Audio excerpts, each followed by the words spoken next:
You ever seen a kid walk into a hospital like he owns the place? Ragged hoodie, duct tape shoes, and this beat-up little notebook like it holds the whole damn universe. Yeah, that happened. And the wildest part? He didn't ask for help. He didn't cry, beg, or scream for attention. He just said calm as a still lake, "I can wake her up." Now, before you roll your eyes, let me back up a sec, 'cause this ain't one of those feel-good fairy tales. This is real, or at least as real as the people in it believe. And by the end of it, you might just believe too. So this kid, they called him Jalen Cross, 10 years old, maybe 11 if you looked past the bruises under his eyes and the bones sticking out of his elbows. No parents, no home.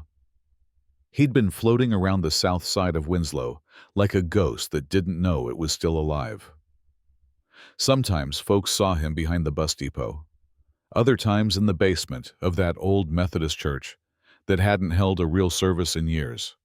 But every morning, every single day, he'd walk right up to the front gardens of Mercy General Hospital. Same cracked sneakers, same quiet face. He didn't beg, didn't make trouble. Just sat on the same metal bench outside the ER bay, scribbling in that spiral notebook like he was taking notes on the whole damn world. The nurses waved like he was part of the crew. Security knew him by sight. Receptionist called him baby like he was kin. And when they told him to move along, he'd just smile and say, "I'll leave in a minute," but he never did. Then, one Tuesday morning in late October, the air still thick with wildfire smoke, and regret Jalen didn't sit on the bench. He walked straight through the hospital doors like he had somewhere to be. And something about his face made people move. Didn't flinch, didn't sneak, just moved. Up 3 flights, past oncology, straight into pediatric intensive care.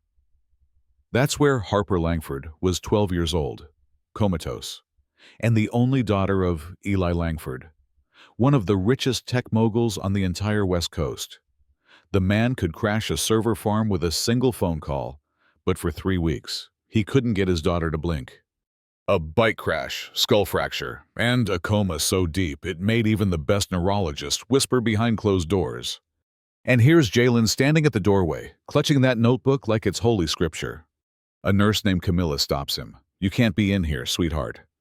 And this kid, this little dusty shadow of a boy, he just looks up and says, dead serious, "I know her dreams." Now, you could hear the air change when he said it. You know that feeling like the room holds its breath for just one beat too long. Camilla, bless her, thought maybe he was just confused, maybe he'd overheard something. But something about the way he spoke, steady, no drama, no fear, made her pause. So she asks him, "What do you mean?" He opens the notebook. Pages filled with hand-drawn sketches, symbols, trees, bridges. A girl with long braids sitting under a twisted tree with no leaves. "That's her," he says, pointing. "She told me about that tree. I've seen it too." Now look, Camilla doesn't believe in psychic kids or spirit walkers, or whatever else you find on late-night cable. But she did remember Harper mentioning something before the coma about a dream, about a tree, about a place that made her feel trapped. So she does something she's never done in her 19 years of nursing. She lets a random kid hang around ICU. Next thing you know, Eli Langford walks in tall, gray-templed, barely human anymore after 3 weeks of watching machines breathe for his daughter. Camilla tells him, "That boy says he can wake her." But when they turn, Jalen's already gone. The next day, though, he comes back. And this time, he leaves something on Camilla's desk. A single sheet from the notebook. A sketch of Harper standing on a narrow stone bridge, facing a locked iron gate. Behind the gate, light spills like a second sunrise. On the back, 5 words. "The key is under the tree."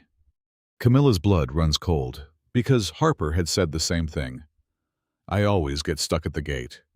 And now, they've got a homeless boy drawing her private dreams in perfect detail. Eli demands to see him. They find Jalen sitting in the hallway floor, head down, notebook in hand. You drew this, Eli asks. Jalen nods. I see where she goes when she sleeps. Eli's voice cracks. Hard as concrete. Do you understand how serious this is? My daughter is dying. Jalen meets his eyes, no flinch, no fear. That's why I came. Eli stares a while, then finally asks, what do you want to do? Jalen says, just let me talk to her. I don't need to touch her. She just needs to hear me. And something God knows what makes Eli agree. So they let him in. Room 302 is quiet, almost too quiet. The kind of quiet that feels like it's watching you. Jalen walks in slow, doesn't touch a thing, just stands at the foot of the bed and says, hey, I know you're scared. Eli watches from the door, arms folded, eyes hard. Camilla and Dr. Monica Yu hover near the hallway, just in case. Jalen flips open his notebook, shows another sketch, Harper crying under the tree, her back to the bridge. You were there again last night, he whispers. You kept saying, the light's gone, I lost the key. But you didn't. You just forgot where you buried it.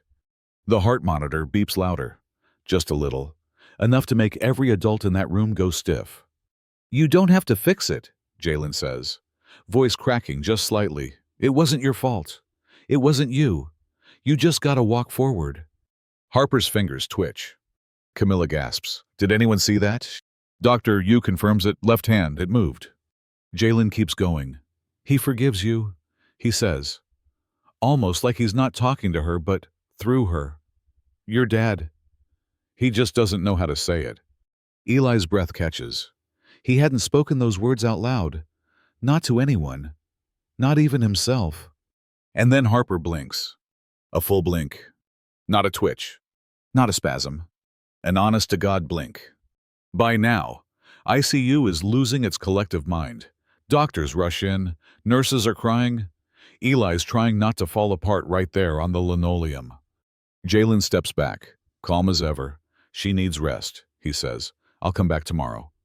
Doctor, Yu stops him. How are you doing this? Have you worked in hospitals before? He shakes his head. I don't know how it works. I just see where people get lost. Same tree, same bridge, same locked gate. Later that night, though, everything flips upside down. See, someone sees Jalen's face on the news. The story's already gone viral. Homeless boy claims to wake billionaire's daughter. A woman in Fresno drops her wine glass. Because that boy's not named Jalen. His real name is Mason Calderón. He'd been missing 4 years. Disappeared from a foster home on the edge of town. Nobody looked too hard. Until now. And when Eli hears that name, something shifts. He walks into the hallway and says to the agents who came to retrieve him, You're not taking him. But sir, he's a ward of the state. Eli pulls out his phone.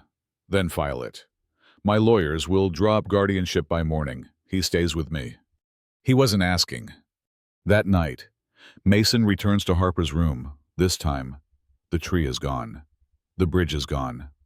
She's in an alley, he says. There's fire behind her. She's holding a stuffed rabbit burnt on one side. Eli freezes.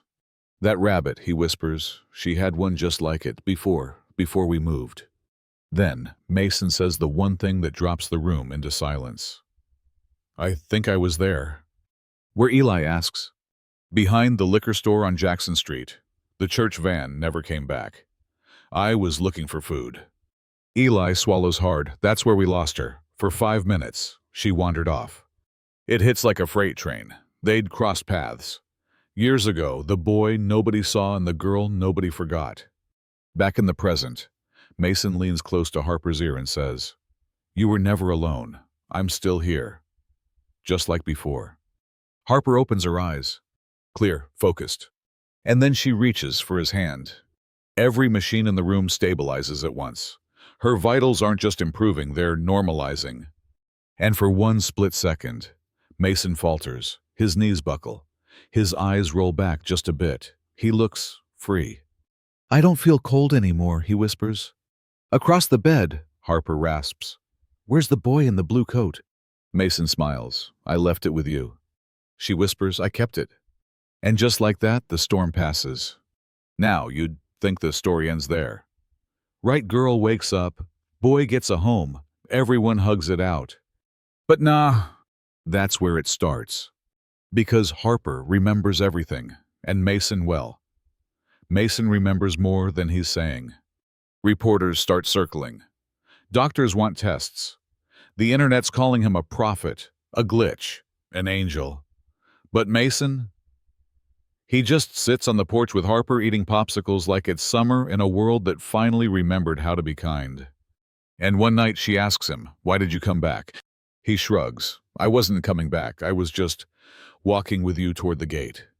So now I'll ask you, who's waiting for you to show up? And what healing might begin, if you finally did? If this story shook something in you, say so down in the comments. Do you think what Mason did was a miracle or something else entirely? Was it fate, a glitch in the universe, or just two broken kids who found each other in the dark? You tell me. And if you've ever dreamed of a locked gate, maybe it's time to go look under the tree.